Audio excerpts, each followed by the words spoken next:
Sometimes it's a season for grieving. Sometimes it's a season for just mourning, for sadness, for remembrance, even in the holiday seasons, even when the lights are out and you've got carols being sung and all these beautiful music. Sometimes it's not that great for some people. We need to understand that. We need to be loving and supportive and encouraging to anybody who's going through a difficult time. Listen, in Matthew chapter 14, verses 12 and on, after the whole Herod thing, after John the Baptist gets murdered, assassinated by King Herod, Jesus goes off privately with his disciples. He goes off privately to mourn the death of... Jesus hears about John's death, and he doesn't get mad at the crowds or anything like that. He just goes off and is alone with his disciples. He goes off privately with his disciples. And then, of course, he has compassion on the crowds because they need food.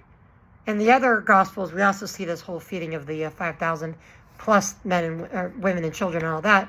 And he has them separate into groups, and he has the disciples separate them, gets the disciples involved in personally talking to the people so he can group them down.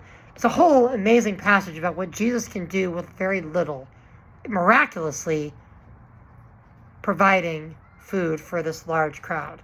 It wasn't that he, convinced people to start giving away their food. No, he did a miraculous thing to provide for these people. It was actually a miracle back in the days of the kings. You can read about with Elisha doing a similar thing with the people, providing food. So it's interesting that comes up again.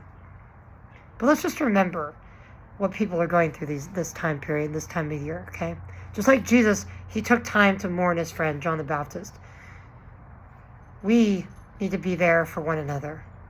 It's a great time of year talking about Jesus' birth and all of that, but it can also be a difficult time of year for some. So be compassionate, be understanding. God bless. And Merry Christmas, Happy Hanukkah, all that stuff. God bless.